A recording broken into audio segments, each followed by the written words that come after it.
Okay. Good morning. I'd like to welcome everyone to the Community Research Academy today. And today we are honored to have Dr. Anthony Burrow with us. He received his BA in psychology from the University of North Carolina at Chapel Hill and PhD in applied developmental psychology from Florida International University, then received his postdoctoral training within the Multicultural Research Institute at the University of Notre Dame. An associate professor in the Department of Human Development at the Cornell College of Human Ecology, Mr. Burrow is the director of the Purpose and Identity Process Laboratory. He also serves as Provost Fellow for Public Engagement and the director of the Program for Research on Youth Development and Engagement, which aims to link science and service to innovative ways by involving 4-H communities in basic and applied research to promote positive youth development. And the next voice that you will hear will be Dr. Anthony Burrow. Thank you so much and welcome. Thank you. Thank you very much for that introduction. Indeed, my name is Tony Burrow. As was mentioned, I'm a faculty member in the Department of Human Development at Cornell's Ithaca campus. I'm also the Associate Dean for Outreach and Extension, and I get the chance to serve as the Director for the Bronfenbrenner Center for Translational Research. I think there's a few other roles that I have the honor of playing or hats that I get the privilege of wearing. But rather than just listing them in increasingly narcissistic fashion, I will skip on those. But I think as we get into our conversation today, there may be things we get the chance to talk about that bring us in closer proximity to some of these other things. I'm happy to talk more about things that I get to do in my day job. Before I say anything else, I just want the chance to say thank you for the invitation to be here in this space and have a chance to talk with you all. A couple of weeks ago, when I received, I guess now it's been several weeks. I have so in pandemic brain. It's either yesterday or a year ago for me, but I guess now it's actually several weeks ago, 8 or 9, when I received the syllabus for this course. I got an email and it said, this is this series of topics. And I remember opening the attachment and being sort of enamored with the topics and the sequencing of things that this course was getting to talk about and getting to present.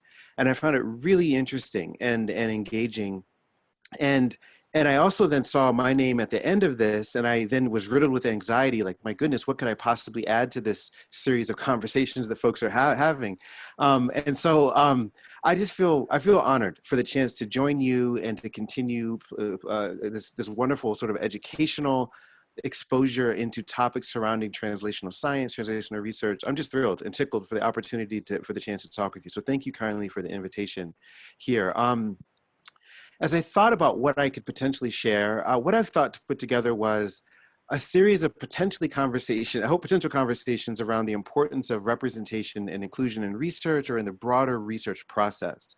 I've put together a bundle of slides that I think each one could be an opportunity to delve further into a particular topic, but I have no goal of arriving at one particular slide and feeling fulfilled at that point. So if there's something we have a chance on any slide that catches your eye or that you want to hear more about, or in my explanation, I'm not doing a good enough job explaining, then by all means, in real time, let's just stop and talk about it. I'd rather have a real conversation about something that's of interest to us than to get to some objective that's in my mind around these issues. And I'll be fine with that. So, but whatever way is comfortable for you, by speaking or putting in the chat, let me know when there's something that catches your eye that we can talk more about. One thing that I thought I could do, though, is a bit of a segue into our conversation. I thought I could share with you something that's a real experience for me. When I think about where I would like this conversation to go and what I plan to discuss and to present, something I think can make it a little bit real for you is I thought I could share an experience that I'm currently undergoing and see what you make of it. So if you'll indulge me, what I would like to share with you is one of the joys for me in the job that I have is getting to teach. And I, for the past 10 years, for the past decade, have taught a large introductory course on adolescence. That's a real treat for me, getting to talk about the second decade of life and all of the potentials and all of the developments that happen during our teenage years. Getting to talk about adolescence to adolescents, people who are just on the brink of leaving this developmental stage, while being a parent of an adolescent is a real trifecta, right? Getting to understand these issues and talk about this, it's just a joy. I really, really enjoyed this experience because I go in with information I want to share and present, but I always learn more than I'm giving, because people mix it up in different ways. And I've just really enjoyed this experience. But right now, I'm in the process of handing this class over to a colleague. I've done it for 10 years, and we try to keep our intro classes kind of circulating. So I'm handing all of my materials over to my colleagues and talking about, here's my lecture slides, here's my exams. One of the things that I gave my colleague this week was an archive of questions that I've collected over the years. Every day that I lecture, every time I walk into a classroom, not just this class, but any class that I've lectured in, I've asked students to ask me a question. So they go on their phones and text it, or they go onto the computers and send me it. I collect over the course of a 15-week semester. Students have to turn in a certain number of questions. So every day that I've ever lectured, I have this archive of questions that people asked me about that particular lecture. And it's helpful for me as an instructor to be able to go in and say, you know what? I didn't do a good job explaining that last time. Look at all these questions. I got to start here, and let's make sure everybody understands this. But I'm able to turn over to my colleague, not just the materials of the course, but to kind of let them know that these are the kinds of questions you're going to get when you talk about these topics. And so hopefully that will be helpful to them.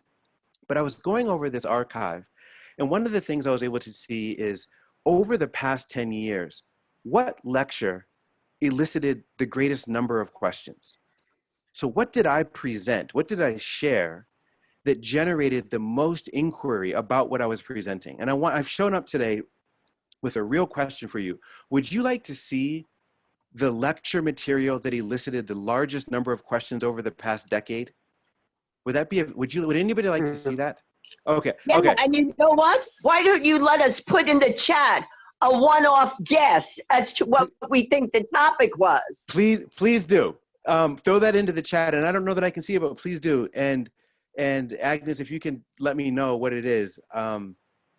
When I'm sharing my screen, I can't see all the moving parts, but let me know. So please type something in. I'm curious what you think. This is 300 students per class. So I lecture to 300 students on the topic of adolescence. Okay. What do you think? Said human sexuality. Good guess. Broadly defined gender, sexuality, relationships. Good, another good guess. Anything else showing up? And he said mental health. Oh, yes. I'm going to tell you right now, that is not what I'm going to show you here, but that might actually be second. We do an internalizing and externalizing mental health week, and that's a big one for sure. Okay. You got any more? Your guesses are intuitive. I totally get why you would think that, and I guess what I didn't come prepared to do is to tell you kind of the rank ordering of these things. Without a doubt, the things you're nominating are big topics. They're provocative topics in this class. But what I have to show you is the lecture and lecture slide that elicited just numerically the largest number of questions on average over the past 10 years. And here it is. Okay, of course has a larger background story, but within the first month of the class, towards the end of the first month, we start talking about adolescent brain development, right? We start getting into what's going on with this different structures and networks and processes within the brain. And this is a really interesting thing for young people to think that I am my brain in a way, that there's an internal, or there's a mechanism, an organism that's regulating my behaviors and my thoughts and my feelings that have undergone drastic change over the years. But this particular lecture, and by just count, this particular slide owns the plurality of the questions that I get. And what's going on with this is this. This is actually research conducted by one of my colleagues, Ava Telzer. She's at the University of North Carolina, Chapel Hill, and I'm a Tar Heel, so go Tar Heels. But what she's presenting is data collected with youth, age 6 to 16, and what happens in the amygdala when they're looking at faces of other people. The amygdala is, of course, the structure in the brain that's processing our emotional experiences, our emotional control center. When we see activity in the amygdala, we might expect that a person is processing affective or emotional experiences. When you're interested, when you're excited, when you're scared, you're nervous, that's kind of being processed in the amygdala. And what she shows is that when these are youth, 6 to 16, white youth, European American youth, and on the right, or figure C, when they're looking at faces of other white youth, there's not much amygdala activity across this period of the lifespan, across this period of youth. There's not, they're noticing these faces, right? They're clicking through these faces and as their brain is being scanned, but they're not having much emotional arousal to these faces. However, when white youth are looking at faces of African American youth on the left, figure B, there's much more amygdala activity. And the way to sort of make sense of this at the bottom is 0 is sort of average level of activity. What is your amygdala doing on average? Is it sort of level of arousal or activity we'd expect? This heightened level of emotional arousal in the amygdala seems to be happening as we enter adolescence, somewhere between the ages of 13 and 14. This story is not just about white youth. It's a story about all of us. When we look at faces of people of racial or ethnic outgroups, we tend to show greater emotional arousal, right? And it tends to happen around the age 13 or 14. Now, that's an average, and that's a mouthful. So let me say this differently. We are not born affectively responding differently to people who appear different to us. That's socialized. We learn that, right? We certainly notice differences, but the affective tone around those differences may not show up until we reach adolescence. It's almost like we've learned something about the world, or we think we know something about those people. So when we notice that difference, it has an emotional response to us, okay? I'll also just say that that effect seems to be most exaggerated for youth who grew up with peers in sort of a racially homogenous group. In other words, young people who grew up around a more ethnically, racially diverse peer group show less emotional arousal to racial outgroup members. So if you're used to seeing people who are racially or ethnically different than you, there's not as much emotional arousal when you do. But if you're used to only seeing people who look like you, then there's a greater response there. The take-home message from this lecture that elicits the majority, the plurality of the questions that I get over the course of the semester from this particular lecture is essentially a story about how young people start to notice that the groups we belong to matter. And there's an emotional response that we're having. And then we go on and talk about the behaviors. It's not just in our brains, it's in our behaviors, the way we react and the things we like to say or do differently around people who are different. But the groups we belong to matter, and it's showing up even in the signatures of our brains. Okay, what does this have to do with our conversation today? Well, as it turns out, I want to try to convince you that researchers may be a lot like teenagers. Of course, researchers are good people, but they may be like teenagers in that they're also noticing the groups to which people belong.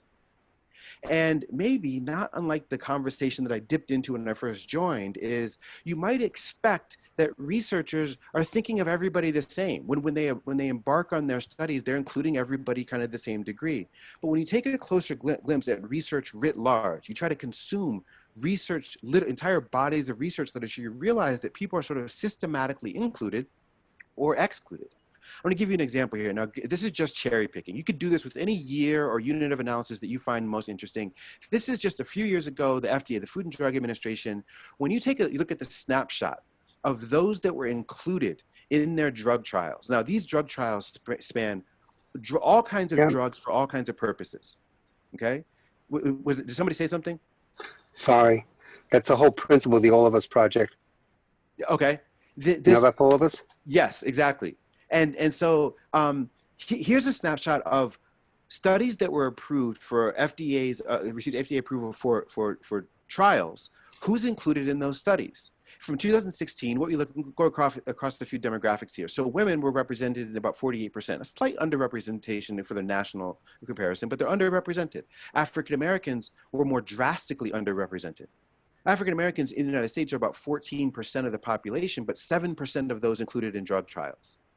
Asian Americans may be overrepresented, about 5 or 6% of our population, but 11% of those included in drug trials. Whites here may be overrepresented, about 65% of our population, but 76%. Others a little harder to discern who's, everybody else is lumped into this group. And on the edge here, the other end, those ages 65 and older, right? It's just an age demographic there. Now, what you need to know is that when you look at drug trials, the plurality of the drugs being tested actually, not exclusively for, but are designed to be helpful for people who are older in age, not all drugs, of course, but older in age. So the 21% may be actually a slight underrepresentation of when you look at the people for whom these drugs were designed for. Why might this matter? Right? Why might this representation actually matter? Well, one reason is because when you look at the consequences, what you're looking at here in that same year, when you look at the mortality rate as a function of adverse effects of medical treatment. So this is not the mortality rate. You might expect older individuals have a greater susceptibility or vulnerability to dying, but this is not just by age alone. This is who dies as a function of adverse effects of medical treatment. So interventions or drugs that people were prescribed to take, who experiences, so older adults experience a larger share of these adverse effects of medical treatment. But it starts to raise questions when older adults may be less or underrepresented in drug trials, yet may experience more harsh consequences when things go awry when they take these drugs, right? Another question might be, look at it this way. Maybe you're not so just concerned about who's included to begin with. What about retention? So here's a snapshot of just a single study, but it's a large study. This is a single study looking at cancer prevention. They're looking at experiences and interventions that may prevent cancer. And so they're following up with adults for about 6 to 8 years here. And they're following up over time. And so you go back to year 0. When you first enrolled your participants, out of the 100% of those who were first enrolled, who's still around 2, 4, and 6 years later? And in this one particular study of thousands of adults, we're trying to understand and learn what prevents cancer, what kind of behaviors or treatments prevent cancer. Well, 6 years later, 84% of the white adults who were recruited for the study are still there. Whereas upwards of 64, 65% of Black adults, particularly those who are aged 50 to 54, are retained in the study later. So what is it about the experience of being involved with this study or other experiences outside of the study that you see this differential of attrition? We have less of a chance to learn about people depending on the racial groups they belong to because they're surviving. This is not survival in terms of mortality, survival in terms of attrition in the study. Who's still around to tell us about the results of our study 6 years later?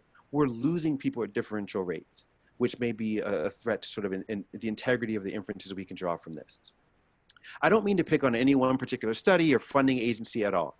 This is a story about scientific literature writ large. Some of you have read this study. It's a very well-known study about the weirdest people in the world, but it's a commentary on how 95% of the studies that get published in the top psychology journals concern weird samples. And that's not a pejorative term. Weird referring to Western, educated, industrialized, rich, and democratic. It's a particular view of the world. And the commentary is a damning critique on how we have essentially drawn inferences about a weird population and assumed that's true for humanity writ large. We draw our conclusions around types of people and assume that those conclusions hold for everybody else.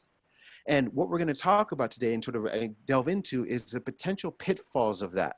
And so that we can be constructive, ways around that and what we need to sort of equip ourselves with so we can stop doing this.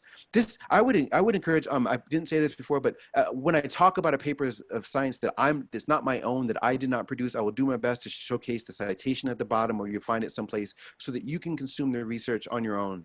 Would highly encourage that, not to take my word for it, but to go read these things. If you've not read this paper, this is an 85-page empirical paper, and it's a long read, but it's a very interesting read if you're up for it. If you're not, this is the too long didn't read version. I've truncated an 85-page opus down to one concluding remark, which is, we need to be less cavalier in addressing questions of human nature on the basis of data drawn from this particularly thin and rather unusual slice of humanity. This is what the authors claim, that we should be less cavalier in drawing broad, generalizable conclusions when we're really looking at a thin slice and an unusual slice of humanity. It may be unlike the rest of the world. Okay, it's a little bit of a setup. I'm just going to make a Oh, please, comment right please, here. please do. From Miss Jackson, she said, absolutely. As a parent of a 15-year-old who is the only Black kid in most of his educational pursuits, we can see how often he isn't considered. Same for my daughter, same for me. It's, thank you for that comment. And to Larry, yes, I'll get a PDF Please. of this paper. I will ask Dr. Burrow to share it with me, and I'll share it with all of you in the email. I will absolutely do so. I was going to make this comment in a second. Is any citation that I talk about or even make reference to, I will include the citation. And if you do not have access to it, send me an email and I will build a library of the things that I'm talking about here. I want to give you access to the things that I'm talking about here so that it gives me the luxury of just droning on in the way that I want, but you can go back and read the actual science that supports what I'm actually saying. And I really appreciate that, the anecdote that was shared. It's not a mystery that people are being excluded from our scientific literature. I think that the further difficulty is that people are being systematically excluded. It's not just a random exclusion. People are being sort of excluded on the basis of groups that are pretty cognizable to us. There's good news in this, is that this awareness, like the anecdote that was just shared, is becoming more of a public issue. We just already heard an example of this. But funding agencies now are asking, in fact, requiring those that are seeking funding for their research at the federal level and sometimes even at the foundation level, requiring investigators to report on the demographics of the populations that they're going to include in the studies as a basis for adjudicating the quality of the research. So asking for we want to know about the total sample you're planning to recruit, and what is the racial or ethnic breakdown of those samples. This is from the Food and Drug Administration. Here's the National Institutes of Health, what they now require to report on the inclusion of women and minoritized individuals. So that we're not, it doesn't mean that you can only do research that includes everyone. Sometimes your questions are specifically about a particular racial ethnic group of a particular age, but that you're justifying that you're explaining this is a group that we know very little about and we need to know more about. But not to just sort of willy-nilly or throw a dart and say that I'm going to include as much, generalized population as I can, but then draw a conclusion as if it's about everybody. But to be very explicit and clear about who's actually in your study. Funding agencies are now increasingly stepping up and asking for this information. And I think that's a step in the right direction. So with that backdrop, and I appreciate you indulging me on my journey from teaching to this experience here, here's a little bit of an agenda of things I wanted to be able to talk about today. I want to begin with some sort of resources and preliminaries, exactly what you've already talked about. Anything that I share, I have some resources for you, and then talk about some guiding questions for us. There's a couple of lenses that I hope we can consider as we go through our conversation today. One is just for general knowledge. Just think about inclusion and diversity and be mindful of who we're including in our research, just to generally know that as citizens, to know who is included in the research that's being produced. Another lens might be from the perspective of consumers. We are all consumers of scientific evidence. Whether we explicitly think about that or not, we're buying, we're purchasing projects, we're being prescribed medications, we're being exposed to interventions that are research-based, and we consume it directly or indirectly. And so knowing and being thoughtful about what goes into that research, I think is a resource for us all. But even further still, we might have a chance to produce research, either as investigators or to inform the work that researchers are doing. We have a chance to review grant proposals, to inform the research, to think about the responsibility and role of things to be on the lookout for so that we can become more helpful to researchers for things that they are not thinking about or haven't done a good job explaining. So I think there's a couple of lenses I want to sort of think about our guiding questions and the roles that we can play here. Then we're getting into foundational strategies. I want to share my own experiences, the work that I do, things that I've learned along the way, mistakes that I've made as we go through. And I don't know that we'll get to all of it, but that's sort of the scope for today. And I will conclude with some unsolicited advice. You were kind enough to invite me here, but I'm gonna end with some advice, just sort of thoughts that I'll leave with, and then I'll invite your advice for me as well. As I mentioned, so that I have the luxury of just speaking freely, I want to let you know that there's, I've done due diligence and my consumption of the research literature specifically on the value of, the importance of thinking about inclusion and diversity of people in the research that we do. Here are my favorite articles around this topic that I wanted to share with you. Some of them have clickable links, but all of these I can actually curate and just send you the PDFs and you have access to them. These articles aren't just random. I actually think, it's my opinion, but I think they're very thoughtful. They do an elegant job presenting the issues and presenting the science behind why this is really important. Of course, these are 7 or 8 articles. All of them have 30 to 60 more articles that they're referencing. So this is just a tip of the iceberg, but an entry point into the research behind why we should take seriously inclusion and diversity in science. If reading research articles is not always accessible, easy for people, here's some websites. A lot of that research has been distilled into a little bit briefer, more concise newsletters and reports. I've curated a few websites that I've enjoyed.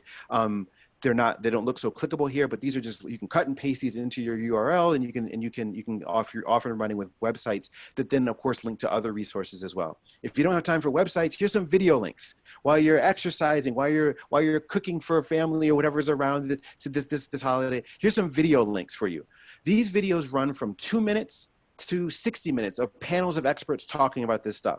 I simply want you to know there's a scholarship around this with some really thoughtful people putting their minds together about why this is important and recruiting evidence in support of this. And it's important to know, it's not just an argument that we should be doing this. There's a science around what we gain when we do this and the pitfalls when we don't. And so there we go. There's some articles, some websites, some video links that support what I'm saying and will give you a deeper dive behind the scenes of what's going on there.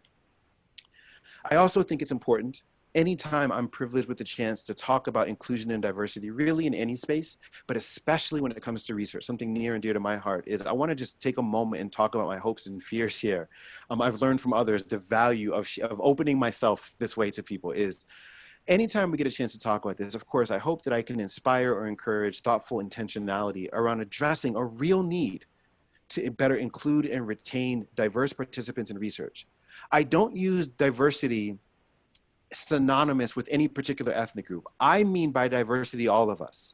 Diversity is not one group. Diversity is the inclusion of everyone who's now contributing to this story. That's what I mean by diversity. And I want to inspire an understanding of why we should be more inclusive of diversity in the research that we do.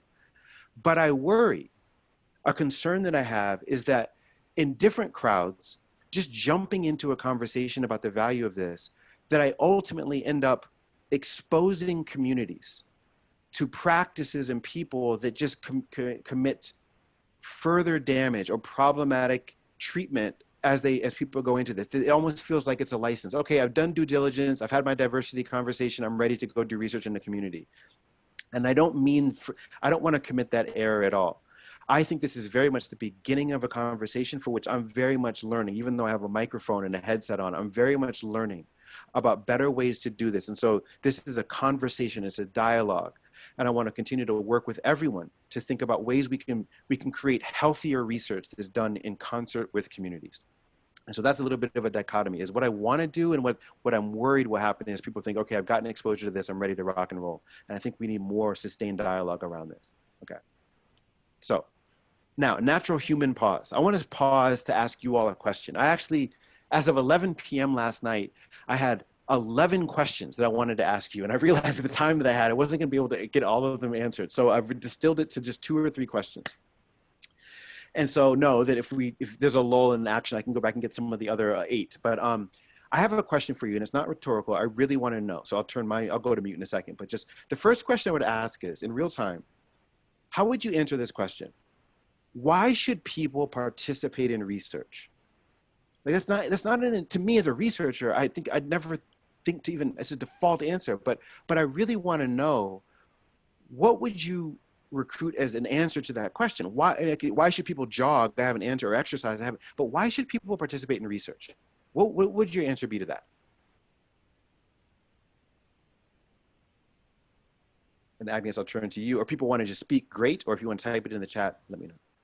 I'll speak for whoever doesn't want to speak, but you are free to speak. To learn more. Definitely. Yes. Ms. Scanlon said buy-in must be personal, and Larry said civic duty. Oh, that's fascinating. But I also said, I'm sorry, the comments will collapse. The same reason people go to the blood bank. They give to a blood bank today because they might need it tomorrow, or their cousin, or a stranger, because the stranger can give to them. That's a fascinating dualism. Yeah, it's like that you're doing something with an understanding that you may be the person who needs it tomorrow. There's a responsibility there. And then the other example is to learn more and the responsibility. Let me just, oh, please, go ahead. And Dr. Rivera said because it's beneficial to them and others. Oh, very, very much. This is great.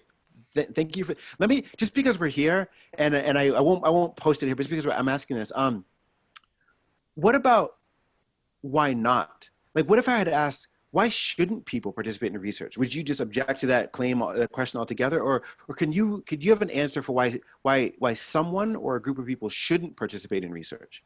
Does anybody have any thoughts about that? Well, Yeah, they're afraid. They're afraid. They don't see any benefit to them in it. They may fear government overreach, even if it's with private funding.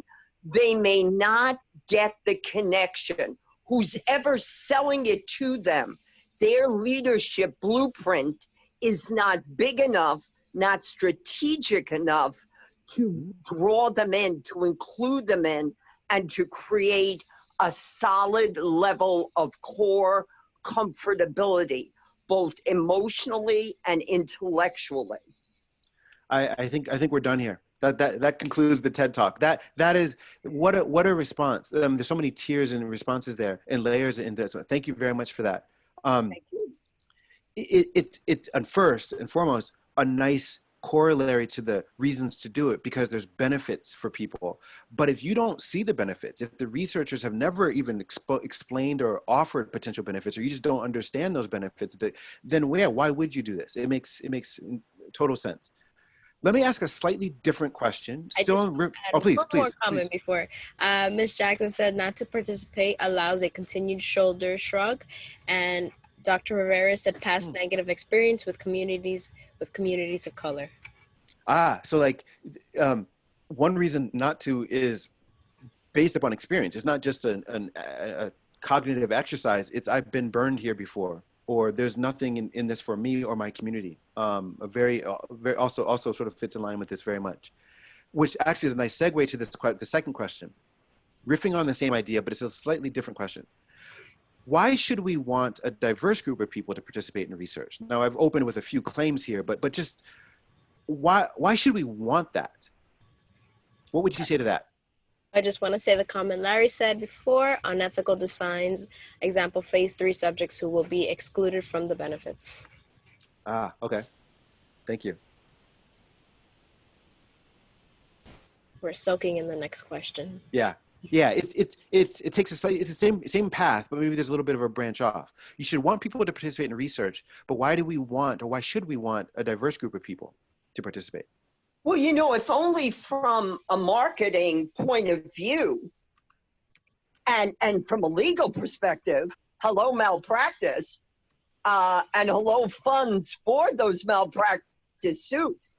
The greatest number of people you have in from a scientific and medical perspective, the greater the likelihood of embracing what is knowable and what is potentially unknowable in outcomes.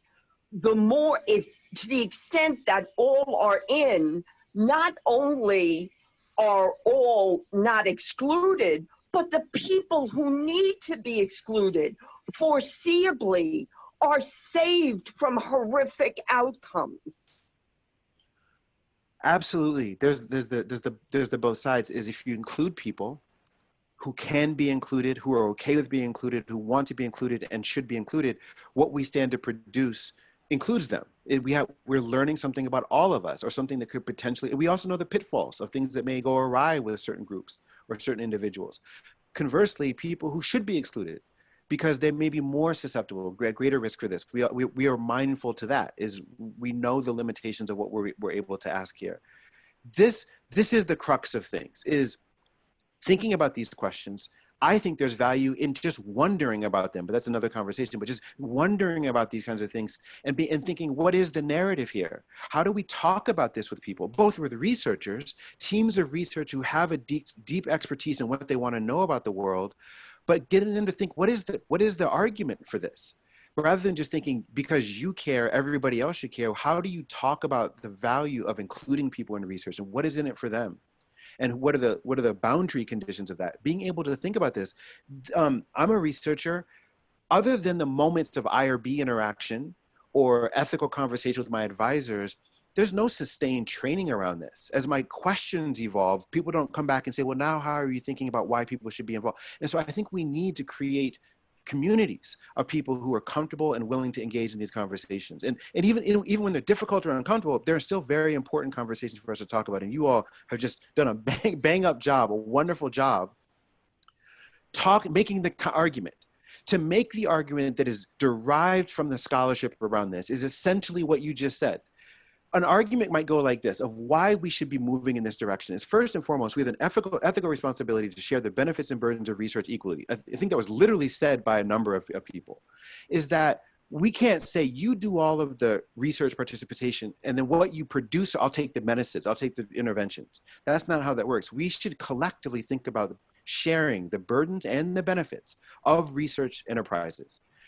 A slightly more advanced argument might go and say, actually, which we just heard, promoting full scientific participation, especially by groups that have been historically excluded or marginalized, enables greater inclusion of thought and experience, as well as more generalizable solutions.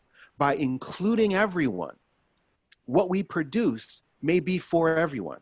And we may have greater certainty around that. Maybe there's problems and pitfalls, but those pitfalls are shared across the population rather than having populations that are bearing a greater burden or brunt of the things when they go awry, as we saw with the older age studies. Finally, I just added the comments from prior. Dr. Rivera said to the question, not enough data collected from certain groups. Larry said, as a scientific issue, this is not about diversity, but rather about statistical representation, ethics issue, because it is the right thing to do. And Jessica said, because the benefits may be different from one to another. Absolutely. And I think that an extension of those ideas is that it's not just an argument to make, is by not doing it, we may become complicit to this final point. We may actually be complicit in why people become or remain unwell, is because we've prevented or blocked or not cared enough to actually include people into research. We may be preventing them from accessing the very kinds of information that we then discern what helps people thrive or flourish.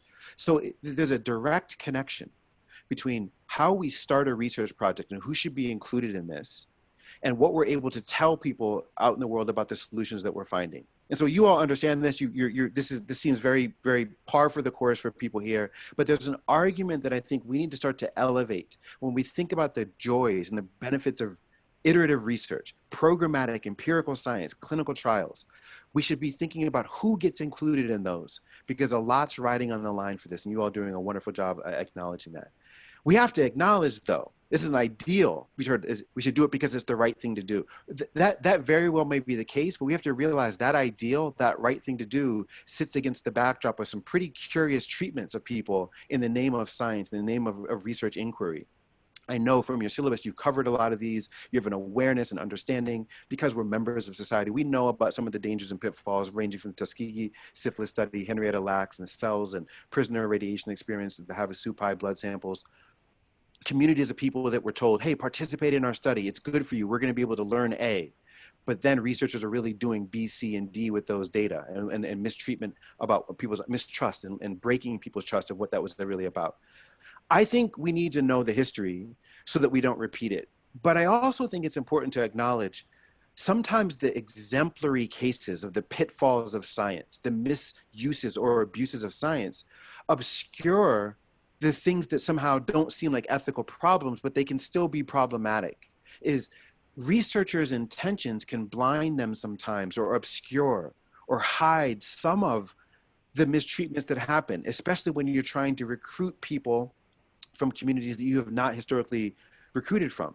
It can hide the ways in which you're actually treating them or the experiences they're having. And so I want to go to that level too, is not just talk about the most heinous examples of scientific mistreatment, but talk about how some of these things show up even in the mundane research practices that happen in our sort of everyday experiences. For example, sometimes communities just feel overstudied. There may not be something that violates some ethical standard, but communities simply feel overstudied because of your proximity to a research institution. Here at Cornell, we're a small town. We're a large research institution. There are communities and neighborhoods here in Ithaca that are just overstudied because they're just greater proximity to us. We keep going back to them because they're nearby. Some communities feel they're sort of susceptible to helicopter research, right? There's some research enterprise that's always surveilling them. Right? I grew up in a neighborhood simply because of where I grew up and where I lived. There's always somebody exploring us and trying to understand what we're doing. They're always above us, watching us. Or parachute research. People who sort of drop in, like, where did you come from? There was no introduction. You didn't even drive in on the main road. You just parachuted into our community, and now you're asking questions about us. Or drive-by research. You hear these terms, like people who show up in your community, collect some information, and you have no idea what they're doing with it next and what that experience can do for people. So these may not violate ethical standards, but you can imagine the experience of communities that their engagement or interaction with research feels like these things, how that can get old pretty quickly, or concerns that research into communities outside experts, they're defining the problem.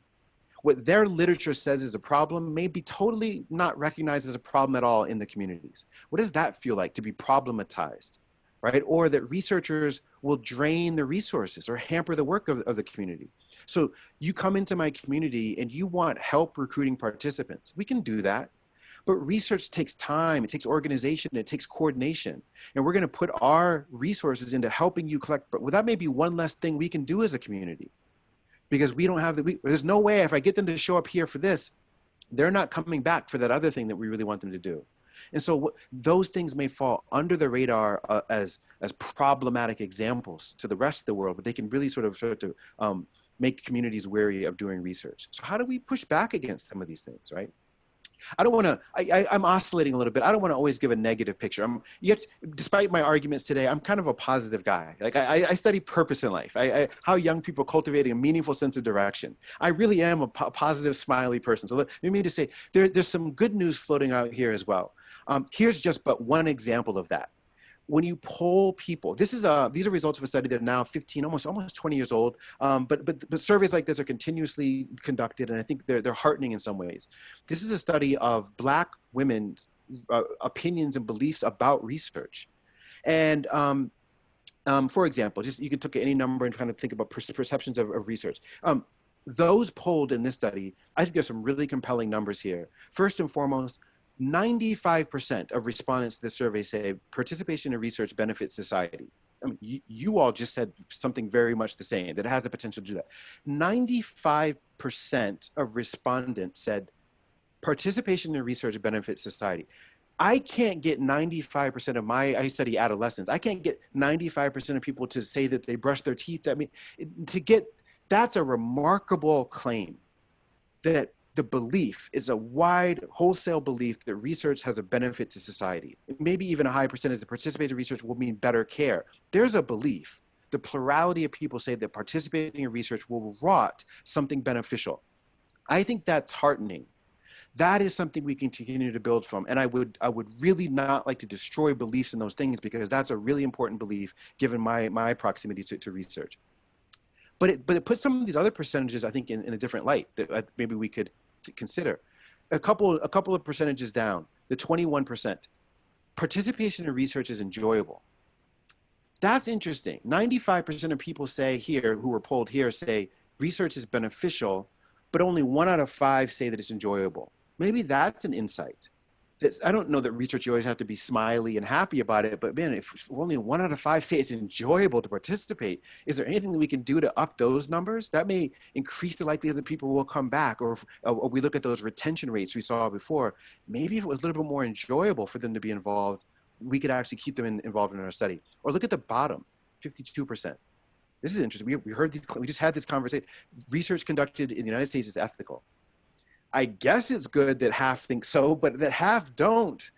That raises like, so what is it about research that's done that may be passing IRB approval, but is actually deemed by the public as unethical or somehow less than ethical? That's an interesting claim. What are the experiences and research that they're having?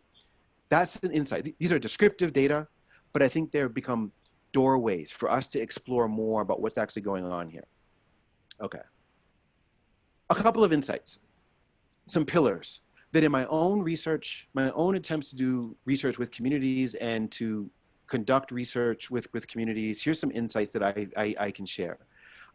I believe the insights that I'm sharing are supported. Some I know are steeped in scientific research because that's how I derive some of these principles in my own practices. But I wanted to share some insights of foundations, just starting space. So these are foundational things that we can continue to iterate and build upon that I think are some pillars that we can talk about that are necessary, I think, for sort of pushing back against some of these problematic practices in the past. First and foremost, and all the next three pillars, there'll be slides on each of them, but we're going to talk about building trust within communities, establishing meaningful relationships, and understanding the broader needs of the community. These are sort of foundational claims that I would make for better practices of conducting research. All right, first, building trust. I start with questions. When I think about either questions for myself or those that I work with, who do you know within the community, and who can you contact to get even greater access beyond the person you know? Who can broker that for you? This is an interesting question when you ask people, wait a second, you don't know anybody in the community, but you want information from a community and you don't know a single person in it? That's an insight. And also, who? Sorry, Jessica said it's hard to rebuild trust. Thank you for making that point. I have a lot of thoughts about it. In fact, one of my unsolicited pieces of advice is centering on that. So I will now make a mental note for us to just literally stop and talk about that for when we get to that, is because I have a lot of questions. I have a lot of thoughts about it, but I have a lot more questions about it. So let's put a pin in that, because I actually have a slide that I want to talk about. That is rebuilding trust after it's gone. Let's imagine starting, though, where there is maybe no relationship. Who do you know in that community? I think is an important thing to think about. And sort of probative questions I might ask are these: what non-research activities do you do within the community? And what do community members know about you? And when there is a blank stare to those questions, I think it's a red flag. If you don't do anything else in a community but the research you're trying to collect, that's maybe a barrier to trust. Because the only relationship that could be had there is in the concert of you doing your job and you're doing your work. But there's no way in which community members see you or interact with you outside of that. That probably violates some traditional view of objective scientist, participant relationship. And I can see why trust would be lacking there. So we should think about other ways we can get involved in communities, maybe even well prior to when I want to start the research project. And what do they know about you? Oh, please. Sorry. Oh, great. No, please do. It's perfect adding what you just said. Dr. Rivera said, for the advancement of research in communities of color, it is critical and crucial to reach out first to faith-based community. What are the pillars within the community that have access and can do the kinds of translation of not even the finding yet, but just the needs of the community and understanding of the community? Who's in this community? How do we interact with community? And there are in certain communities, there are pillars in faith institutions and through our faith traditions, there are institutions that absolutely may have forever been cultivating those relationships. And so that's a great example of somebody or a group of people with whom reaching out into a community prior to entering with your survey or your trials that you might want to connect to. Another sort of riffing on that is, where is the research done? Research with communities, sometimes researchers think, well, I have a bunch of questions, come to our lab. Well, this is where our equipment is. We want to scan this. We want to measure this. We have really expensive, come up to the campus. And again, in my town, I always noticed it when people say, I don't go up on the hill. Where our university is on this gorgeous hill. And people say, I don't go up on the hill. So people in the community never come up to where I spend all of my time. But why should they? They have to pay for parking to get here, right? And so what about my research can be done in the communities? What does that say about expecting? I have a question for you, and you have to come to me to answer it. That's an odd way to start a relationship, especially one that's based, that should be steeped in trust. Can I do my research in communities where people are, right? And it also begs questions about co-developing, reaching out to communities, and rather than saying, I'm going to develop my inventory. So when we have a chance to advise researchers or work with researchers, maybe say, you know, is your inventory, are your measures, are your materials already fully established? Or have you built them in concert, in relationship with community partners and getting feedback on the wording of some of these things? Can you explain why the items need to be asked that particular way? To get this published, we have to keep it. So can you explain that, or are you willing to change that? And walking through, what does consent mean for you? Are you consenting to this part of the study, or to be followed up forever with? So that kind of thing. I want to give you sort of a real life example of this that sort of hits close to home. Is I do a lot of survey research. I've done, without hyperbole, probably 60 or 70 surveys in my time over the past 15 years of being, sort of a PI on research. I've conducted 50 or 60 surveys with various communities. Every survey I've ever done has demographics. I ask these kinds of questions. They're basic. They're starting points for the research that I want to do. I ask about income or household income, age, gender, sexual orientation, employment, health status. This is just a ticket to start playing for the research that I do. But you know what? I can't think of a time where I've entered a community and asked these questions and somebody asked me for my income or even my age. Maybe somebody's asked my age, I just blocked it out, but they haven't asked my sexual orientation. They haven't asked my health status. So things that are sort of basic and common to me, if I sit with that for a second, what does that feel like to report your income or age, right? Or your sexual orientation to a stranger? And I think even our demographic questions, maybe working with communities in advance and saying, these are the kinds of questions I want to ask because it's really important for me to be able to report back who's in my study. What are the demographics? I need to be able to report that. So I want you to understand why I'm asking these questions and what I'm going to do with that information, let alone the deeper stuff. Again, I study purpose. I get to go in and talk about aspirational aims, but even on the positive, substantive stuff. What about self-esteem? We want people to have high levels of self-esteem. But on the Rosenberg self-esteem, the most common self-esteem measure that people use in psychological research, here are 2 items from the self-esteem scale. I certainly feel useless at times. Of course, researchers will reverse scale that to say, well, you want people to score really low on that. Or at times, I think I'm no good at all. What is it? I'm doing a self-esteem survey. I go back 5 times a month to talk to young kids. What does it feel like for people to be able to answer? I certainly feel useless at times. I think I'm no good, several times a month. I need those data to be able to say something about youth self-esteem. But for the participants in my study, even the wording could conjure a whole relationship. Maybe it's not, maybe that's why they're not there when I go back the 5th time this month, because these questions are not very comfortable for them, or relationship questions. You can imagine how this works. Helping researchers understand how these questions sit with communities that are responding to them may make the difference between people wanting to be involved or may not want to be involved. What about relationships, right? Beyond the transaction, of course, I have a research question. There's something I want to know about the world. And I think it's really important to know this about the world. But what are the relationships that maybe need to be in place before I go in and do that kind of transaction to get answers to my question? Is there a champion of your research? I always like to think about who's talking about my research when I'm not. I go in and I introduce the study, I introduce myself, but who's the spokesperson? Not just who it is, but what are they saying about my research? I want them to understand my research as well as I understand it so that they can communicate about it. I have the luxury when I do purpose research, I talk to a lot of parents, principals, community members who say, actually, we want this research done in our community. But some of the things that I correlate purpose with, adjustment, well-being, mental health, that's a tougher step. So I need to make sure people are championing what I'm doing. They want to know what I'm doing, and they want this done in the community. How do people want to be invited? So do you want to be invited with me going to talk to you about this? Do I hand you a consent form? Or do I talk to you about what involvement in this study is really going to be? Agnes, do you have a comment or question? Yeah. Oh, please, please. Dr. Rivera said, in certain communities, these basic questions can be a turnoff to people already ambivalent to answering questions. If my day job is to ask people questions and make sense of answers.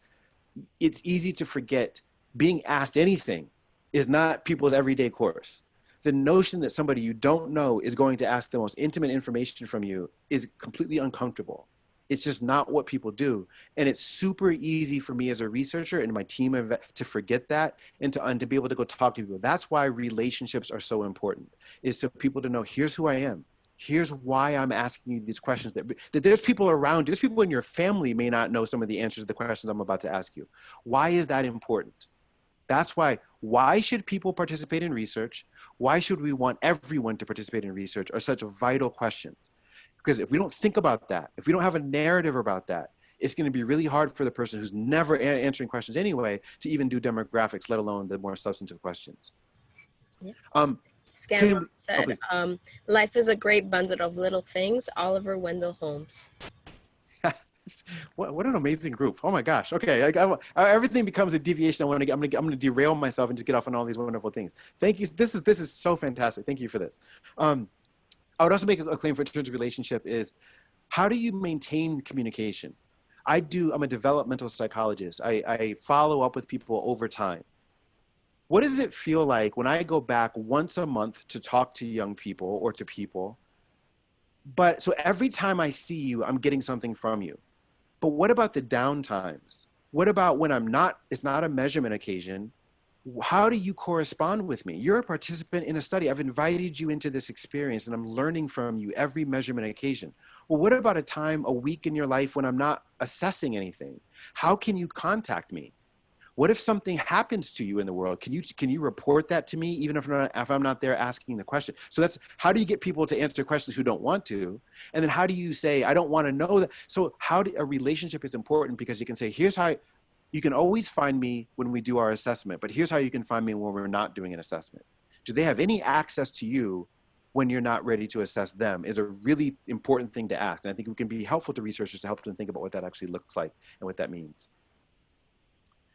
Finally, in terms of our, hold on, do I have a thing here? In terms of the third pillar here is, I think it's important to think about how your research aligns with existing strengths or areas of interest to a community. And there we see more successful, sustainable, enduring research partnerships. Is rather than thinking, I have this question about the world, you're the ideal community to give me the answer. Can I talk about how this thing I want to know aligns with what you're doing? What are the assets, strengths, opportunities the community recognizes? And can we talk about the proximity between the research enterprise and what this community is up to, what they're really trying to do? And if we can bring those into greater alignment, now we're working together. We have something where both have sort of a Venn diagram, and there's a greater overlap here. Can we talk about how findings will be disseminated? I'm going to collect data, and it may be important to be able to publish this because I'm in dialogue with other researchers. I want to be able to publish this and continue that conversation. But how will it be shared with you? Will you know when that publication comes out? Do you even have access to the journal that I'm going to publish this in?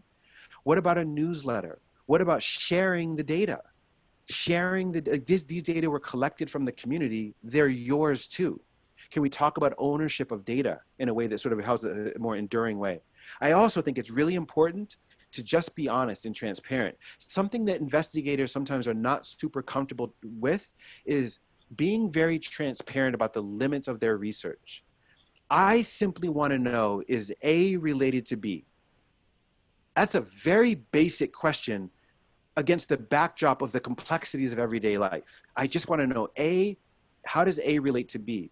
I got to be honest and say, look, I'm only going to discover this. Is it or is it not related? You want to know, how can we improve the well-being and health of children? All I can say is I'm going to learn A and B, and I'm going to tell you what was found so that we can then design a second and third study that might get us closer to where we want to go with promoting health and well-being for young. And so just being truthful and sitting with that for a second, what sounds like a big deal to me to learn empirically is A related to B, may be a drop in the bucket for what a community is really interested in. So it's important to think and be honest, like I'm only going to go this far, but if we go this far together, here's the next step. And that may really get close to what we're trying to do as a larger whole. Okay. The good news is, and I know you've been using these terms throughout, there are methodologies, there are approaches we can nudge people towards that include a lot of this already. These foundations are by no means novel. but we may need to elevate our awareness of them. And one particular approach I'm here to pitch for is community-based participatory research. There's a lot of words on this screen, so let me just highlight those I think are really, really important. Community-based participatory research is an approach that equitably involves community members in all aspects of the research process. And with all partners involved, they can share in the decision-making and ownership of the research process. This is a stylistic approach to research. It sort of pushes against the notion that I'm a researcher, I have the facts, I have the measures, I have the materials, and I'm going to get information from you. And it reorients the starting point and says, actually, we need to go about this together. We need to share in the development of the materials. We need to join together. And I need to explain why I want to know this about the world, but I need to hear from you why asking it this way may not be the best approach. And share in the data collection, share in the data analysis, which is really, really important. What this group is actually really, really helpful for is building the competencies of people so that we can address this space. It can't be just those who know about the world because you're collecting and analyzing data. You continue to know more about the world than we know less about the world. Inviting people into the conversation. Here's the analyses I'm going to do. Here's what these analyses mean. Here's what these analyses can't reveal. And then we can talk collaboratively about ownership. What does this mean that we're learning this about this? Who should know this? I have colleagues, many of whom are in New York City doing wonderful work around youth and their use of social media and how they can use social media to predict violence because people are reporting things and kinds of retaliatory actions. Well, who should know about that? The parents, the youth. I want to be able to tell you, hey, this is happening. We might be able to predict something's happening. Well, what about law enforcement?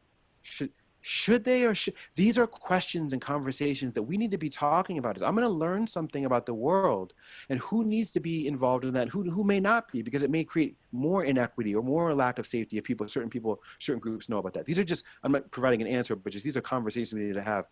And community-based participatory research comes with a set of tools that allow people to do that. Among these tools are just basic tenets. You all in your comments, your anecdotes, your questions, your answers to my questions, you've acknowledged a lot of these already. These are the basics tenets of community-based participatory research. I won't drone on here, but simply to say, I want to extract one point here, that one bell and whistle of community-based participatory research that's not often there in other forms of research is number two, recognizing community as a unit of identity. It's sort of a beautiful realization that a community has a sense of themselves. We oftentimes think of research participants as individuals. I develop a survey as if you as an individual have a response. And we think, well, how can I retain you? I want to retain you in my study. But if we think about a community also as a unit of analysis, how does the community think of itself, understand itself? What does it want for itself? I can start engaging with sustainability and retention at the level of a community. And it's a wonderful thing to think not just a set of responses from participants, but an entire relationship with the community that I can start thinking about study 2, study 3 in relationship with that community. It's a wonderful sort of emergent product of community-based participatory research. In closing, I'm wrapping up here, but in closing, I just want to say, just with a little bit of sleight of hand, say everything we're thinking about the participants in research and the importance of thinking about diversity and inclusion also pertains to the composition of research teams themselves, which is why community-based participatory research can be so powerful, is because oftentimes you're getting a more inclusive body of contributors to the research team. But when that's not possible or that's not available now, to be mindful that we can speak up to, we can show up and talk about who's on this research team, because that shapes the questions that are being asked, the methods that are chosen, what counts as evidence, what kind of inferences are we going to draw. So I think thinking about who gets to inform the questions, the measures, the materials, the equipment, right, and shaping the decisions here is as important as who gets studied ultimately, is who's on the research team. And so community-based participatory research centers that, and it brings people in conversation around that as we go through. Finally, here's some considerations, some things that as a researcher, I've appreciated by people advising me, and either by design or disaster, I've learned by people giving me advice along the way of things that we'd be better off for considering. And I think we stand a chance when we have a chance to inform the research that others are doing, to speak up on, and here's some advice of things I think we should speak up on. First, we should help people or nudge people to consider inviting observers, media, community representatives into the research process so they can build a broader collective and comfort around translating the knowledge base. That's a mouthful. What I mean by that is this. It's pretty intuitive that researchers are in the research process. They're the ones with the deep knowledge that they want to continue iterating on and sharing out their knowledge. But we should invite community members, a part of that research team, so that they can help researchers better understand how are you going to translate this at the end of the day. And also, I found real advantage of inviting media. Now, media can mean a lot of different things to people, but in the translational sequence of things, media plays a really curious role, and oftentimes a problematic role. But one way of pushing back against that is when media have been involved in our lab meetings. We do meetings with our lab students who are analyzing, collecting data, with community members. When media, whatever that means to us, are in the room, it's very helpful because they hear the deliberation in real time. They hear us try out a definition that didn't work. A community member corrected us and we say, oh, that's not going to work. The media who's going to end up reporting on this now has a sense, okay, we don't want to talk about it this way. We should talk about it this way because it's better for an interpretive understanding of what people mean, not getting lost in the jargon. Here's a term that people meant. So when we think about the goal here is, by creating communities of researchers, communities, potential participants, media, that early on, rather than thinking about just translating the work that researchers are doing, building communities that are thinking about these things earlier in the process can be really, really helpful along the way. Be willing to share ownership of research outputs and how they're framed with potential participants. What is a research output? Is it a paper? Is it another grant? Is it a presentation? Is it a TED Talk? Is it a newsletter? And who owns that? We often think about, well, I get to collect data and publish this. Why are none of the people who help me from the community collect these data included in the publication? I don't think they understand the analysis. Well, let's help them understand the analysis. So let's think about sharing the ownership. And it's easier said than done. How do we do that? Courses like this one, courses like that are on the horizon. What kinds of educational opportunities do we need so that we can better share ownership of the deliverables, the outputs, and the products of the research enterprise, so that it's not just researchers, an increasingly smaller number of researchers talking to themselves about a particular topic, but sharing these products so more people, more insight, more innovation can happen around that, I think is really important as well. Consider showing up for participants in ways that go beyond the attempts to collect data. I said this earlier, but what are you doing in communities when you're not collecting data? If the only time they see you is when you're there because you have a question about them, that's not great for relationships. It's also not great for translating science. I say this for 2 points. One, if you're only showing up to collect data, if researchers in their plan of actions are only going to communities because they have a data relevant question, they're only learning about the world on days they show up. There's a bias in that. I also think it's important to see, what does the world look like when you're not there collecting data? How does that inform the next kind of question you're asking? I set out to ask about A, but now that I'm showing up in communities that on days when I don't have questions, I actually see how these relationships work differently. So that's going to actually help me ask a very different kind of question, or potentially ask a different kind of question the next time I'm back asking questions. So the things you learn about the world, I think somebody just shared the quote before. The things you learn about the world when you're not actually asking about it, can be very insightful. And finally, I'll close on this point. Failing in a community can be an opportunity to re-engage and do a better job within that community. I appreciate the example, the comment that somebody made earlier. Failure, one sort of, if I could be a little soapboxy for a second, I don't think as a society we're very good at failing. We don't sit well with discomfort.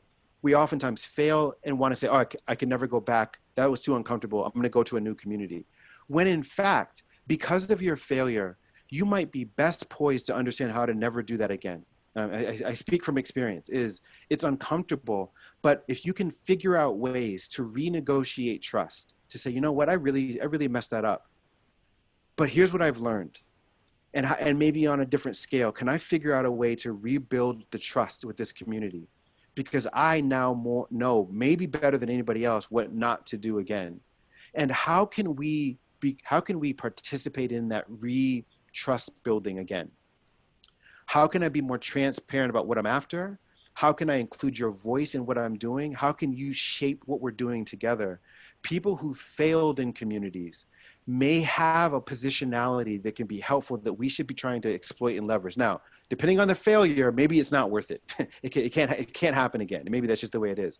But I just want to take failure as an opportunity to learn something and potentially stick with it enough to go back and say, well, can I do a better job next time? And I've seen the power of that in the relationships that happen between research labs and communities when that takes place. You've stayed the course. My mom would be really disappointed if I didn't say thank you for doing that. I really, really appreciate your sticking with all of this. I've droned on a bit. And you've asked questions and shared thoughts throughout, but let me just pause and ask if there's any questions or reactions or virtual tomatoes to throw. Now's a good time to do so. No tomatoes here, but I have good. comments from Ms. Jackson. Just before you started talking about failure, my written notes to myself, I must learn to risk failure. And Dr. Rivera said, thank you, Dr. Burrow, for a spirited and comprehensive presentation on the community-based participatory research, the good, the bad, and the ugly. Yes. And, yeah, forgive the typo, said Ms. Jackson. Okay. Yeah. Thank you for that. Absolutely. It's a commentary to ourselves. We failed. Myself. Okay. It's a present company included. We've failed before, and there's a tendency to want to move away from that and do something different elsewhere. And maybe that's good. But I also think we are savvy enough to find ways to say, what did I learn here that I want to re-enter this? And I think research relationships are fraught. Things go awry, sometimes because they were never discussed thoroughly enough to begin with, other times because the results themselves can push a community or a research team in one way that they weren't expecting. So they're fraught for opportunities to abuse trust. But I think they could be also opportunities to go deeper in communities and build the broader circle of community. So I'm glad that other people see the potential for that too. I'm going to say, the other thing I would say, Doctor, is if you never want to succeed, I can tell you how to never succeed. Don't you ever fail. Wow. Yeah, true. That failure may actually be necessary en route to success. That's a wonderful point. I'll tell you a little secret about academics. The only other thing I'd add, Doctor, is I am reminded of 3 words in the totality of what you said, especially in the last 25 minutes. Parity of esteem. It takes 2 to tango. Your role is as important as the research subjects. The research subject's role is as important as yours. The humility has to abound from both sides. Thank you. Wonderful. Thank you so much for that. Absolutely wonderful. Thank you for that. I was going to take the same theme in that academia, the way we train academics, generates arrogance. Graduate students are generally treated very poorly. Once they get their doctorate, they can often be very puffed up about themselves. Arrogance and humility come from an honest appraisal of a legitimate self-respect, but also respecting others. Experts go into a community, and you're talking about social science research most especially, and they think they have all the answers. They're better dressed, they're better grammar, they therefore think they're better people. Humility says, I know a lot of good stuff, and these people do too. Yep. It's a very different mindset. I appreciate that I don't even know that it starts there, but it is clearly evident in the training of students from undergraduate to graduate, is that sort of arrogance. Is you really do know something. You may know how to analyze this data that a lot of people don't know. And you can internalize that in a way that becomes problematic and really unhealthy.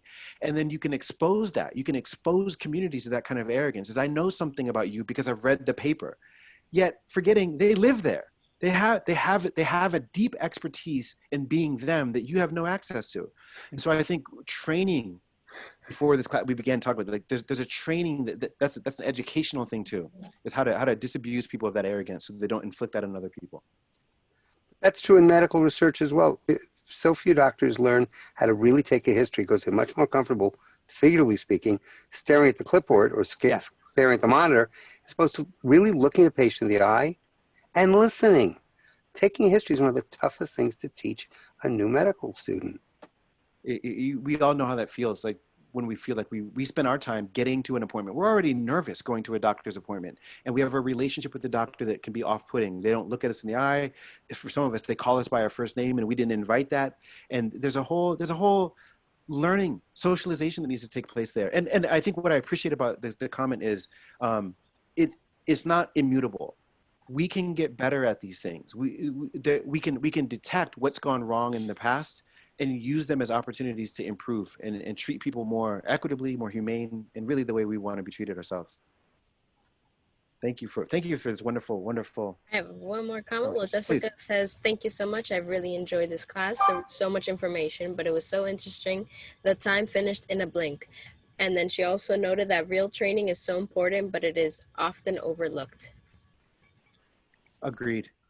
We know it. Most things worth doing in life actually require training and preparation. And I think where this conversation begins here is researchers who have a lot of knowledge need training and how to approach, how to interact with communities. And we've forgotten that, and we've gotten away from it because the pace of research. I gotta get data to produce something and talk and get it back into the story that I'm in. But it takes training so that we can do it well, do it respectfully, leave people intact, if not better off, when we went into the communities. And thank you for saying the time went by. My adolescent does not think time goes by quickly when I'm talking. So thank you for reminding me that it's possible for me to do so. Lovely talk. Thank you so kind. One done. Thank you so much, Dr. Burrow. This was a very interesting talk. It was just fabulous. I'm looking forward to hearing it again. So I expect, if you have not gotten an email from Agnes asking you to come back really soon. I would love to. Yes, Oh, like great. series 2 next year. Great. And Stay I just tuned. love the renegotiate trust. I love that. Yeah, thank you for naming that. That's the thing. That'll be the next title, and I'm curious what people's where that goes. That we continue to think about that. Agnes, if you don't mind, I will happily send the slides Oh, yes. to you, and then I don't if they're clickable and people have access, they'll have that. But I'm happy to curate a kind of library of the articles that were referenced along the way, if that's helpful to people. Yes, please. No worries. I'll probably take a look at the slides and just make like a list. Awesome. Well, I just want to do a journal club as a Zoom blog type thing. Because, for instance, I sent you a message. Do you know about Ivan Orlansky and a journal called Retraction Watch? Yes. Yes. And he documents important point. Yep. So many of the so-called review journals, the review process is a volunteer effort, and most physicians are really bad at stats. So you send in a questionable piece of research, good, hardworking, overworked volunteers miss it, it gets published, followed by oops. And we're talking about Lancet and JAMA and first-rate journals. Yeah. Stats is an easy discipline, but hard to do right. Oh, absolutely. And in psychological science, where the failures replicate is pretty. I think Retraction Watch is important. And also let me say this the most constructive way that I can is Retraction Watch is an important service because it's important to know what findings are out there, but it's also just additional knowledge to know what didn't really work, right? And so why? And why? And I think there's a flavor of that, which is, well, there's some malicious intent on researchers, and we need to know about that when that happens. But a lot of times it's not malicious. It's like, oh, there's a misanalysis, or we actually didn't include this sample or something. And so that kind of information can be a kind of service to the greater good. Is what did we think was true, but actually there's not enough evidence of it anymore to think that's true. Well, actually, I have a pet research project called statophobia, which is the fear of statistics, and photostatophobia, which is the fear that your fear of statistics will come to light. And I know chaired professors who are terrified of statistics. Yeah. I know really first-rate clinicians whose academic careers have been stunted for their fear of statistics to the point of not doing research. Yeah. Stats is a hard subject, and which is why my comment, which was not said with a thick skin, a lot of what you do, as you phrase it, is diversity, becomes an ethics question. But statistically, it's that you want a sample that's representative. And the problem with these subsets is then you turn around and you give the drug, but they don't check it on Navajo or Vietnamese or whatever. That's and the doses are different. The necessary, appropriate doses are different. And that there's a clinical question in that is about the impact on communities, and also sort of the epigenetic, right? What practices, behaviors are and questions of compliance or adherence. If you don't know that in certain communities, yeah, you're way beyond, you're behind the curve. You develop something that you think works, but you never looked at its feasibility in communities in real time. And so this is it. This is why this is another argument for why this is such an important conversation. So thank you all. Love to do it. Been a pleasure. Thank you, sir. Thank It has you. been great. Thank Privileged you. to meet you. Thank And you. Thank you. everyone, enjoy your Thanksgiving. Yes. Enjoy your Yes. Have a holiday. safe and healthy one. Next week we will see for our last session, same time. Bye all. Bye-bye. Bye all. Bye-bye. Cheers. Thank you. Thank you.